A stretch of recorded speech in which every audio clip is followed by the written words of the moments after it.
Sejam bem-vindos ao Fundacicast, o podcast da Fundação da Faculdade de Economia e Administração em Ribeirão Preto, que também administra diversos MBAs, né?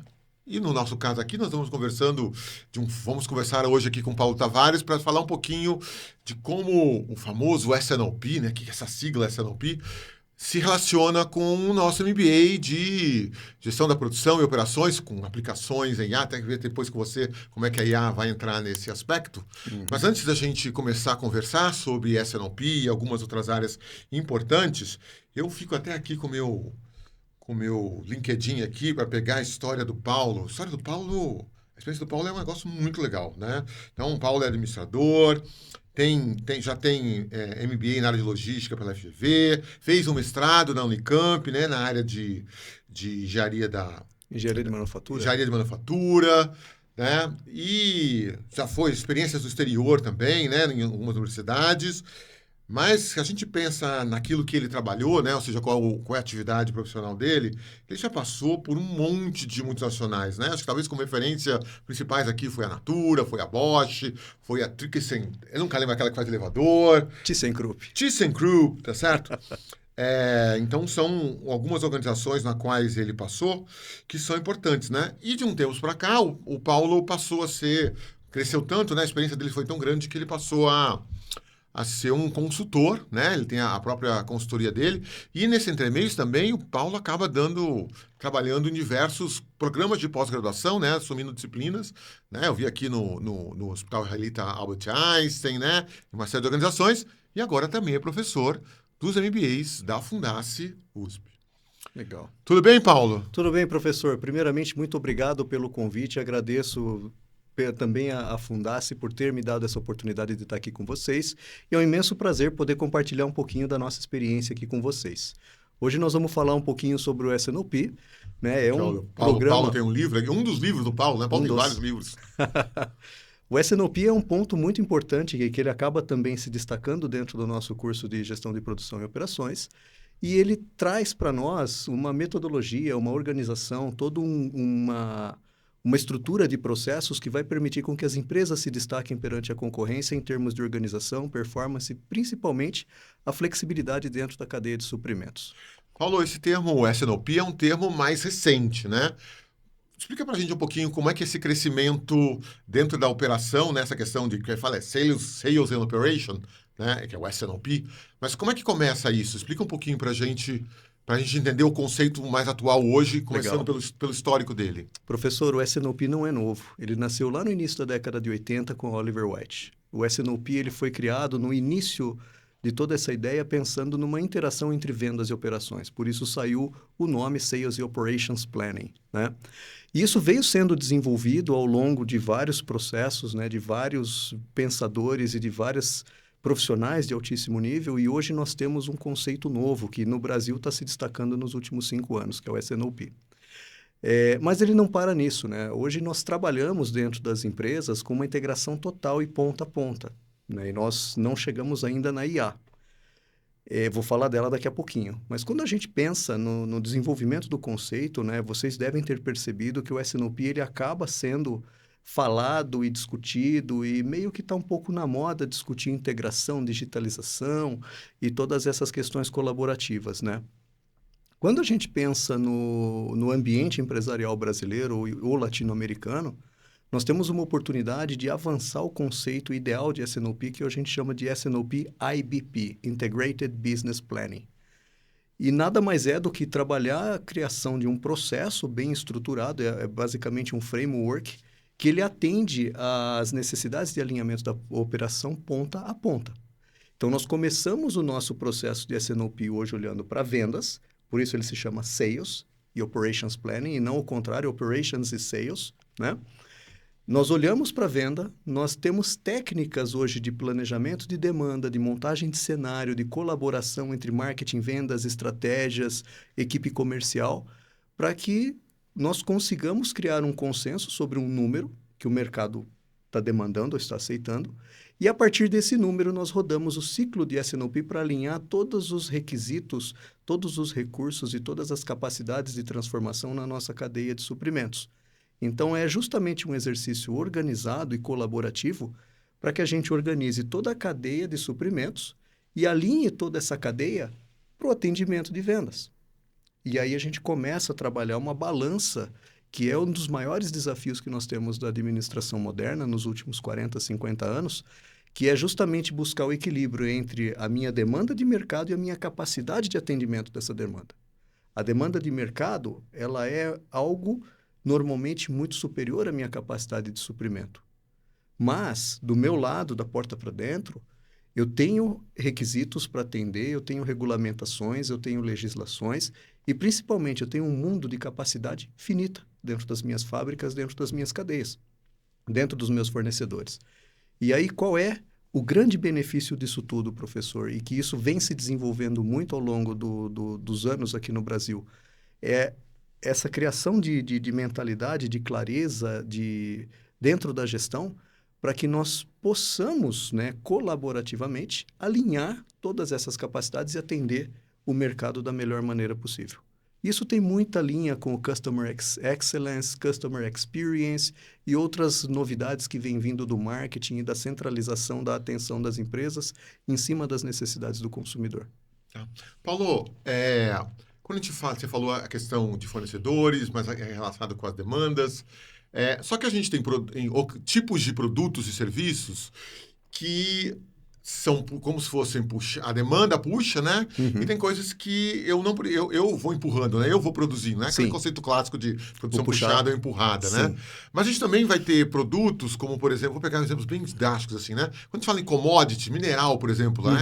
Vamos pensar na empresas como a Vale, tá certo? A CSN, mineração.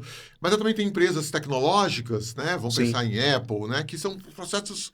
O processo, não importa o processo, mas a questão A materialidade do negócio é diferente. Isso, né? e como é que isso implica no volume de vendas, né? Sim. Tem coisa que é commodity, que depende de mercado, e tem coisas que é a própria empresa que gera o mercado. Sim. Né? O Apple acho que é um bom exemplo disso, né? Isso diferencia o modelo de S&OP? Totalmente. O que nós vamos validar no S&OP, e isso é diferente de empresa para empresa, é justamente quais são os pontos, né, os gatilhos de atendimento de mercado que nós temos. Se eu penso num S&OP para uma mineradora, por exemplo, os meus gargalos provavelmente não vão estar relacionados à capacidade de extração, mas vão estar relacionados talvez à capacidade de escoamento desse minério. E ali eu tenho que fazer as validações. Se eu pensar num S&OP para uma indústria automotiva, eu trabalhei muitos anos na indústria automotiva, fica muito mais fácil e muito mais gostoso, porque você tem uma demanda de montagem de carro e você tem ali o MRP explodindo demandas entre fornecedores diferentes e você tem um programa para o atendimento. E aí você vai olhar a capacidade de máquina. Isso está dentro de casa, é mais fácil. Mas quando eu penso, por exemplo, num e-commerce, vamos pegar um Amazon da vida ou um Mercado Livre, por exemplo, eu não fabrico nada, né? Mas eu tenho que avaliar quais são as minhas capacidades, os meus recursos para atender a minha demanda. Eu tenho armazenagem e eu tenho malha de distribuição. Então, o supply validation não vai estar focado em produção como é numa indústria, vai estar focado num atendimento, vai estar focado numa capacidade de distribuição, numa capacidade de armazenamento. Então, essas questões, né, o domínio do S&OP, por isso que a gente traz isso para dentro do curso, para você conseguir utilizar bem a ferramenta, você tem que entender as funcionalidades dessa ferramenta para conseguir aplicá-la corretamente. E o que muda é justamente isso. O que eu ofereço para o meu cliente. Tá, ou seja, o que você está falando, no fim das contas, é que o S&OP é um modelo, né? É uma integração que vai pegar diversas áreas que vão se integrar para um framework de trabalho. Quais são os pontos desse framework, Paulo? O S&OP ele acontece em 4 grandes momentos, e a gente divide isso em algumas etapas. O primeiro momento do S&OP é o Demand Validation, que é a primeira semana onde a gente faz a validação de demanda. Ali é hora de criar o número de vendas, é hora que a gente olha para o mercado e fala, olha, o mercado ele vai consumir isso, isso, isso, isso, e essa é a nossa aposta, vamos chamar como aposta, para os meses seguintes. E a gente vai alinhar a nossa cadeia de suprimentos para atender essa aposta. O Demand Planning, ele funciona muito bem para situações onde eu tenho o estoque empurrado. E eu preciso garantir uma disponibilidade para um cliente antecipando o acionamento da minha cadeia de suprimentos antes da venda acontecer. Então, isso faz com que eu tenha uma preocupação muito grande com a assertividade do planejamento, com desvio reduzido, né? O accuracy e o bias têm que ser muito bem controlados, porque se eu errar esse planejamento, o meu cliente vai ficar sem produto ou vai sobrar muita coisa no estoque, né? E tem uma segunda questão, né? Eu costumo falar muito, tanto para os alunos como para alguns clientes, que se você está num restaurante e o seu cliente não foi atendido, né? Ele deixou de almoçar, ele não vai jantar 2 vezes para compensar o almoço. Perdeu. E muitas vezes no nosso mercado, e essa é uma das questões que a gente trata em um projeto de S&OP, eu preciso conhecer o meu mercado e as minhas regras de negócio, vão existir situações que uma perda de venda por conta de disponibilidade de produto ela é irrecuperável. Existem situações que o cliente espera, mas tem situações que não. E isso tudo vai me ajudar a dar o formato. O segundo grande momento do S&OP é o Supply Validation, onde a gente olha da porta para dentro, avalia todos os nossos recursos e responde para o mercado ou para a equipe comercial o que eu consigo atender e o que eu não consigo atender. Então, no Demand, a gente vai olhar qual é a nosso objetivo de vendas. No Supply, a gente vai olhar como a gente atende isso. E aí eu olho capacidade de fábrica, eu olho sequenciamento de produção, eu vou olhar capacidade de armazenagem, capacidade de distribuição e transporte e responder para a própria companhia, consigo ou não consigo atender. Fechamos o Supply, vamos para o terceiro grande momento. Nós temos ali alguns cenários montados, porque a ideia do S&OP é trazer para o jogo o que é necessário para o atendimento da venda. Nós vamos para o pré-S&OP adicionar nisso a visão financeira. Então, seja em um relatório de Profit and Loss, seja num relatório padrão DRE brasileiro, nós vamos mostrar qual é o resultado daquela operação simulado em resultado. Porque muitas vezes atender um cliente adicional pode reduzir o meu bottom line. Eu já tive situações de clientes, professor, que ele conseguiu aumentar 24%, 25% o volume de vendas com pedidos adicionais de clientes de grande porte, de atacado, e isso dava 8 pontos a menos no EBITDA. Isso é terrível. Poxa, mas eu estou aumentando o faturamento. Olha o quanto está custando aumentar esse faturamento. E essa visibilidade, quando a gente consegue construir no S&OP padrão IBP, ela permite decisões fantásticas. Esse meu cliente que teve esse pedido adicional, ele estava a ponto de comprar uma fábrica nova de vinagre. Ele ia investir 124 milhões numa fábrica. E aí nós mostramos que estava dando 8% de prejuízo. Qual foi a reação? Devolve o pedido para o cliente. Eu não vou vender nessa condição. E aí ele trouxe uma revisão de preços, um trabalho de ajuste de margens e tudo mais. E a gente sabe que a empresa que não gera resultados, ela não sobrevive, né?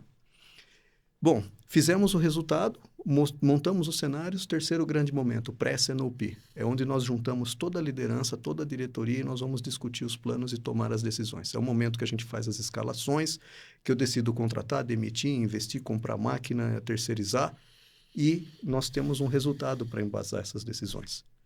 Terminou, temos o plano combinado, último passo, reunião do S&OP executivo. E aí a gente vai trabalhar ali entre 45 minutos e 1 hora para mostrar para a diretoria, presidência e conselho qual é o resultado do jogo. Né? E é nesse momento que a gente pega o business plan, todo aquele orçamento empresarial que foi feito lindo, maravilhoso, a gente começa a mostrar na realidade o que está dando certo, o que não está dando certo e como a gente faz para corrigir as rotas e entregar o resultado no final do ano. O S&OP elimina surpresas, professor. Interessante. Você sabe que, você falando, a gente começa a ligar as coisas que o curso próprio traz. Uhum. Né? Então, eu vou trazer 2 pontos. Eu vou trazer um primeiro, você discute, depois a gente fala. Legal. Uma das outras aulas que o professor Paulo dá, além de S&OP, é a parte de procurement, né? Procurement. Que é um bonito hoje, para quem a gente falava de compras, né? Então, se eu quero garantir essa boa entrega, né, de todo o processo, a cadeia para trás precisa ser trabalhado, né? Sim. Qual é essa relação do S&OP com a área de procurement?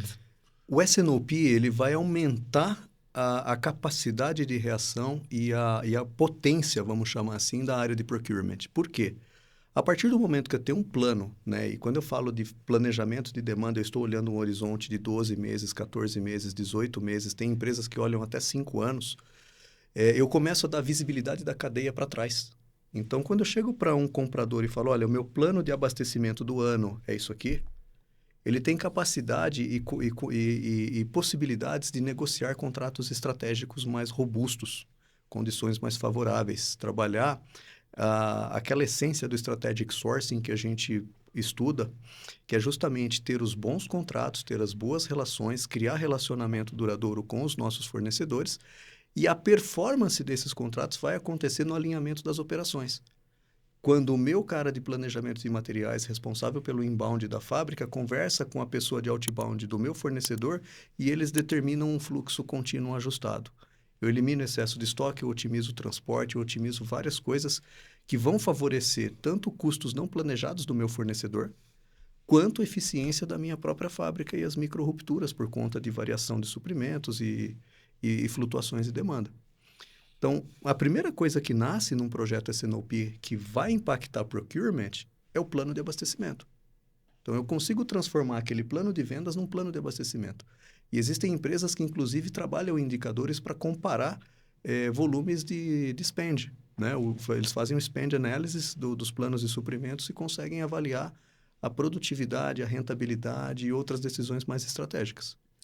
Na indústria de plástico, por exemplo, a gente tem uma relação aproximada de 40% do volume de compras, né? de 100% do volume de vendas, 40% é o que eu vou comprar para atender esses insumos, por exemplo. Na indústria metalmecânica é um pouco menos, por conta do valor agregado na produção. Quando você trabalha produtos mais commodities, como farinha, molho de tomate, ketchup, a margem é um pouco menor, né? Então, você consegue ter essa visão por categoria de produtos e trabalhar justamente essa gestão de disponibilidade com muita antecedência. O outro ponto que eu queria te colocar é o seguinte. Uma das linhas para a qual o nosso curso de produção e operações com ênfase em IA que a gente trabalha é a linha da área de controladoria, né? Legal. Então, o curso não fica só na questão da operação, né? Então, o curso tem um core, é a área de operações mesmo, de produção e operações, trata uma parte estratégica também, mas a gente tenta amarrar isso com os aspectos financeiros, Isso né? é importantíssimo. E aí você falou um pouquinho do exemplo que você trouxe, e uma das coisas que a área de controladoria trabalha é a construção do orçamento da organização. Ou seja, você começa lá no mês de setembro a construir um processo do orçamento, né? Isso é Como é que essencial. isso liga o orçamento, a questão da construção orçamentária da área de controladoria com a área de S&OP? Primeiro de tudo, né? Vamos pensar em dois momentos. Se eu estou pensando em uma empresa que hoje não tem S&OP, ela deve sofrer muito para fazer o orçamento. Porque ela não tem a estrutura e a visibilidade de todas essas etapas, da parte de sourcing, da parte de make, da parte de deliver. Né? Toda a questão de compras e suprimentos, processos de transformação, logística, armazenagem e distribuição estruturadas. Né? E também não tem a visibilidade financeira de cada uma dessas operações. Então, vai fazer o melhor chute possível, né? Vai ajustar os números lá, e isso faz com que nós tenhamos metas ruins. Quando eu tenho uma empresa que o S&OP já está estruturado, já é algo robusto, já está em ordem, o próprio business plan alimenta o S&OP nas visões de médio e longo prazo. E quando a gente vai fazer a atualização, o próprio plano do S&OP, né, a própria previsão de demanda que saiu lá do consenso da primeira semana, a própria previsão de compras, os próprios planos ali de produção, plano mestre, planejamento agregado, isso vira quase matéria-prima para a construção do orçamento empresarial. Então, a gente muda um modelo que é top-down, né? A diretoria, a presidência deu um número e nós vamos ter que chegar, para algo que a gente chama de bottom-up, que você constrói de baixo para cima. A operação vai munir todos de informação para que a gente tenha um orçamento empresarial muito mais robusto, muito mais assertivo e muito mais rápido. Ele se torna parte do processo, no fim das contas. E as pessoas vão pedir detalhamentos para a equipe do S&OP para fazer a construção dessa visão bottom-up. Muito interessante isso, Paulo, porque a gente vê muito a observação das organizações. A gente vê que os nossos alunos, às vezes, né, nos MBAs, que falam que é tudo isso de cima para baixo, aí tem que cumprir meta, Isso é né? top-down porque ninguém tem competência para fazer o contrário. E esse é o grande ponto, né? No Brasil, a gente está começando agora. Eu estudei, quando eu fiz a minha faculdade em administração, há mais de 20 anos atrás, quem trabalhava em operações não queria saber de contabilidade, não queria saber de finanças, não queria saber de gestão de custos, isso era dos caras do financeiro. Isso mudou. Hoje, o gestor, né, e a gente fala para os nossos alunos, a gente constrói e a gente lida com eles como futuros gestores, futuros diretores, futuros gerentes de operação, a gente incita neles esse pensamento de executivo, onde ele tem que ser também responsável pelo resultado. E isso está dando uma... Nós estamos começando aí com uma mudança no mercado profissional muito importante com essa abordagem, né? E isso é raro, né? Nós temos situações onde empresas multinacionais de grande porte têm profissionais que não têm essa visão, que nós construímos dentro do curso. É isso que a gente realmente traz para o curso. Eu vou aproveitar a sua linha do tempo dos 20 anos que você falou lá quando você foi formado em administração e vou trazer um pouco da linha do tempo para o aspecto tecnológico, né? Eu me lembro, acho que é final dos anos 90, começo dos anos 2000, né? Um exemplo clássico, né? Não era da Johnson Johnson, era da que trabalhava com Walmart. Era uma dessas grandes A Unilever. Unilever, isso. Que tinha já com o Walmart um sistema de acompanhamento das vendas. Ou seja, quem acompanhava, quem definia, em contrato eu já definia que era a Unilever que acompanhava o estoque do Walmart. O Walmart não tinha que fazer compras, ele já estava acertado esse processo de acompanhamento, né? Ou seja, a tecnologia que começou a permitir isso, né? Foram os primeiros projetos de VMI que a gente conheceu e planejamento colaborativo. Eu lembro desses cases. Esse case é clássico, né? Na década dos anos, começo dos anos 2000, final dos anos 90, esse exemplo é clássico. Mas eu queria saber com você, ou seja, com toda essa evolução tecnológica que a gente tem tido, né? E agora com o advento com o crescimento da internet, da inteligência artificial, eu queria saber como é que isso tem impactado a questão do S&OP. O S&OP, 80% do S&OP mais ou menos é processos, pessoas e governança. Os outros 20% a gente vai pensar em ferramentas e sistemas digitais para conseguir ganhar velocidade nesse processo.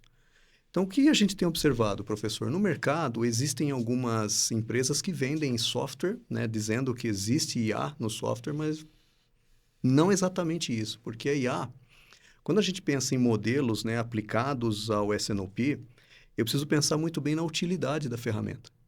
Então, é muito normal que nós tenhamos inteligência artificial e algoritmos de machine learning trabalhando em análises preditivas, né? Então, eu vou trabalhar um demand planning, combinar 150 modelos estatísticos com 200 mil variáveis externas e buscar ali, a partir de uma engenharia de cálculo, qual é a melhor combinação entre fatores, entre parâmetros, para que eu acerte o quê? Para que eu acerte a minha demanda, né?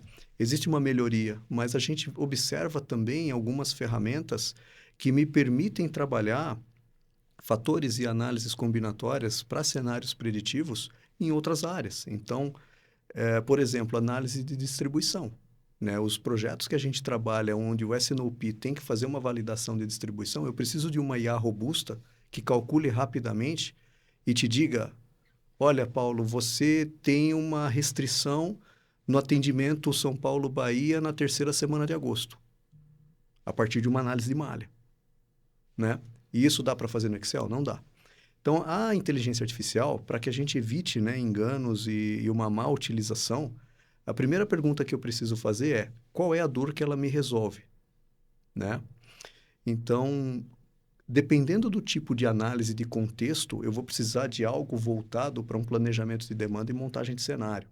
De repente, eu preciso trabalhar dados externos dentro da minha demanda e entender, por exemplo, a commodities. Eu tenho clientes da área do agro.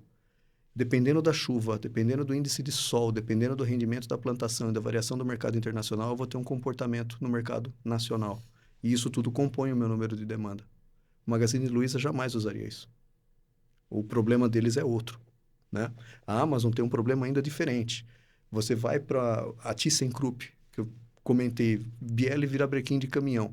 O problema é um outro problema ainda. Ele não está nem dentro da Thyssen, está nas montadoras que recebem input das concessionárias.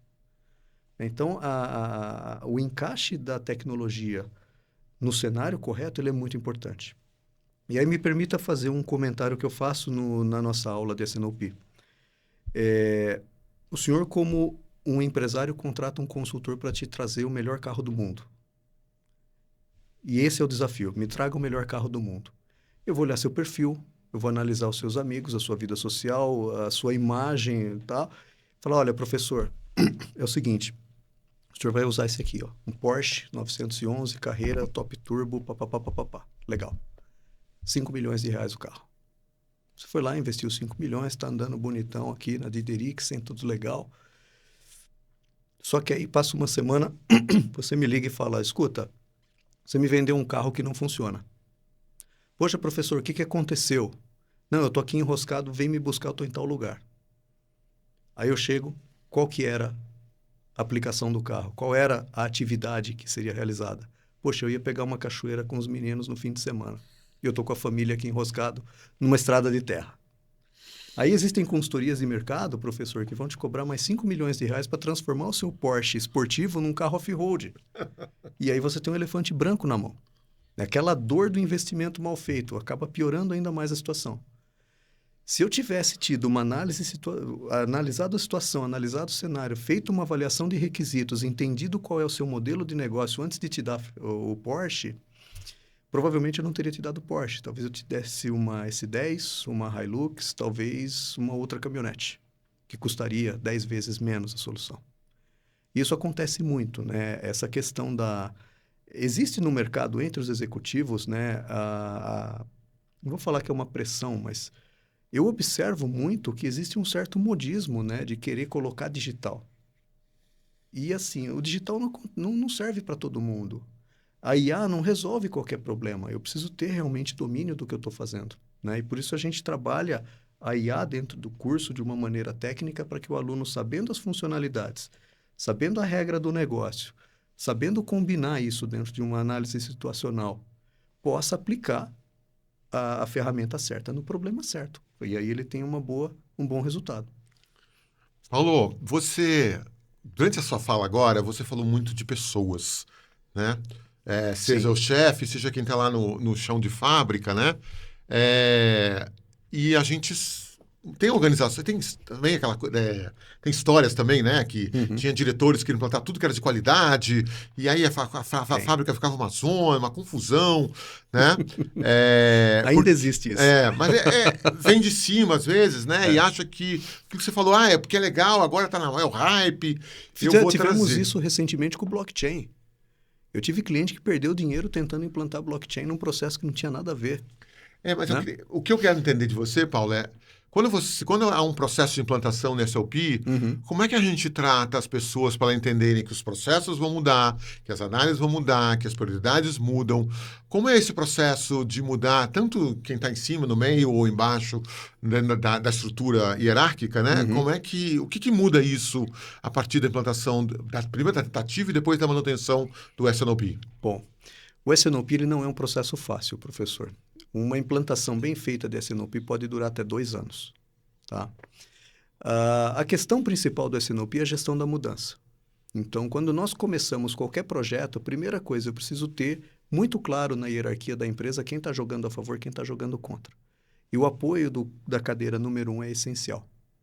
Por quê? Eu preciso de alguém forte o suficiente para ligar para um diretor e falar, escuta, está tendo a reunião de Supply Validation e o senhor não está presente. Por favor, compareça imediatamente. Eu preciso desse nível de interação, às vezes, né? Então, todo o processo, quando ele envolve mudança, né, nós estamos numa época que a gente não consegue obrigar as pessoas a partir de um certo ponto. Então, nós temos um cuidado de fazer todo um mapeamento dos requisitos do negócio.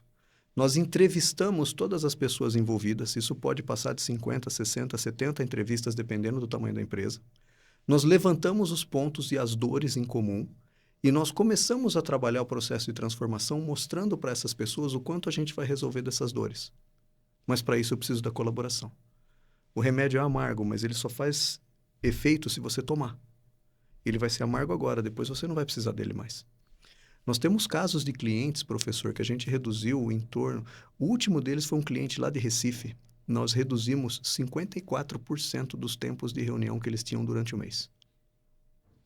Então, quando a gente pegava a agenda dos diretores até o presidente, 80% do tempo dentro da empresa eram reuniões. A gente reduziu mais da metade desse tempo. Eu não precisei de um segundo discurso para convencê-los de que o SNOP era bom. Por quê? Porque eu mostrei uma dor muito crítica como um dos benefícios do SNOP. E a gente precisa ter o cuidado de respeitar também não só a questão da hierarquia num processo de transformação desse, mas também a história da pessoa. Nós temos que respeitar também a cultura do local e um ponto que ninguém ensina normalmente nos cursos, que é justamente a política. A hierarquia da empresa, ela é transparente, nós sabemos quem é chefe de quem. Mas a política empresarial, quando a gente conhece ela na essência, nós estamos falando daquelas relações que acontecem por fora dos cargos. Relações de influência, relações de decisão. E isso também faz parte do processo de transformação para a gente evitar criar inimigos ao longo desse processo. Em algumas situações, professor, acontece inclusive de troca de pessoas. Nós tivemos alguns clientes que teve troca de diretor, troca de gerente, troca de coordenadores.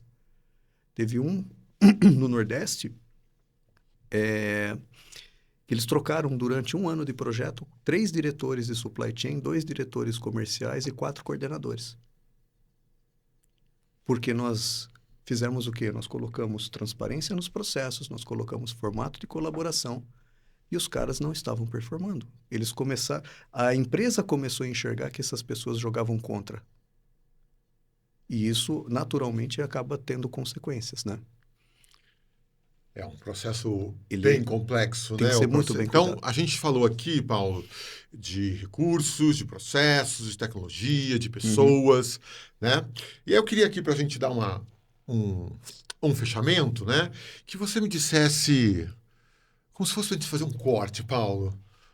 Por que SNOP é importante para as organizações? O SNOP é o único processo estruturado que nós temos de colaboração onde a gente consegue alinhar toda a capacidade de oferta para o mercado com a demanda que o mercado está puxando, de maneira segura, de maneira rentável e de maneira previsível. Com o SNOP, a gente elimina o fator surpresa e elimina boa parte dos fatores de emergência que fazem todo aquele estresse, toda aquela correria do dia a dia das empresas. Uma empresa que tem SNOP, ela analisa o jogo, ela cria o plano de jogo, ela joga o jogo combinado e ela ganha o jogo. Independente do setor e do Sim, tamanho, é isso? Exatamente. Seja serviço, seja uma indústria de base, seja uma indústria, qualquer parte da cadeia produtiva. E o tamanho importa? Não importa. Tá bom. Paulo, queria que, para a gente fazer um fechamento aqui, você faça um pouquinho do seu livro, né? O que você precisa saber antes. Esse é um dos livros, tá, gente? O Paulo tem vários livros, mas esse aqui acho que é legal porque amarra bastante aquilo que a gente está falando. Legal. O que você precisa saber sobre antes de implantar a SLP? O que traz esse livro aqui, Paulo? Esse é o primeiro livro de uma coleção de 11 livros que nós estamos lançando esse ano, que traz para o leitor a experiência que nós temos hoje de SNOP. Nós já implantamos até o momento 52 projetos em 15 países diferentes e eu consolidei as principais armadilhas e os principais pontos que qualquer gestor precisa saber antes de implementar um SNOP. Preparação de dados, preparação de equipe, preparação de pessoas, a organização de toda essa dinâmica de interação, né? Os pontos, as armadilhas que vocês precisam evitar, como trabalhar esses processos, como trabalhar toda essa gestão de informação e, principalmente, se vocês precisarem de ajuda, como vocês avaliam uma consultoria competente e, vamos chamar assim, razoavelmente decente para suportá-los nesse processo de transformação. Lembrando que um processo de transformação mal implantado, né, mal implementado, ele vai gerar sequelas e problemas na sua empresa que vai durar muitos anos. Eu tive um caso em uma empresa que eu trabalhei, onde um dos diretores forçou a implantação de um Kanban dentro de uma linha de produção que não era adequado. Poxa, Kanban é um negócio que funciona em qualquer lugar. Não funciona. O Kanban ele tem um target definido, e se você não tiver esse mesmo ritmo, né, se você não tiver estabilidade no ritmo de puxada, o Kanban ele vai secar. E ele vai parar a linha. E foi colocado numa linha de atendimento de uma montadora, né? E a linha parou. Nós paramos uma linha por 3 semanas. Foram 3 semanas com 4 frete aéreos de helicóptero todos os dias para conseguir manter a linha rodando, para evitar a multa de lucro cessante. Qual foi o resultado disso? Ninguém na empresa, por mais de 10 anos, podia ouvir falar de Kanban. E Kanban é uma ferramenta fantástica da qual eu também sou fã, né? Mas só foi colocado no lugar errado. Que interessante. Pessoal, esse homem tem muita experiência, né? E é por isso que o Paulo está no nosso MBA de Gestão da Produção e Operações, com aplicações em IA, com 2 disciplinas, inclusive, né? Uma de SLP e uma de Procurement, porque, para a gente, a gente tenta trazer para esse curso tanto os aspectos teóricos quanto os aspectos práticos, né? Da realidade do dia a dia do mercado, né? Paulo, te agradecer muito pela pela sua presença aqui. Paulo veio aqui para participar aqui do nosso podcast, pegou estrada, né? Paulo viaja bastante. Viaja bastante. Te agradecer muito pela essa conversa aqui. Professor, um prazer estar contigo. Muito obrigado. Muito obrigado, pessoal, por nos acompanhar até o final. Contem conosco, contem comigo. Estamos à disposição. Acesse fundace.org.br e veja os nossos cursos.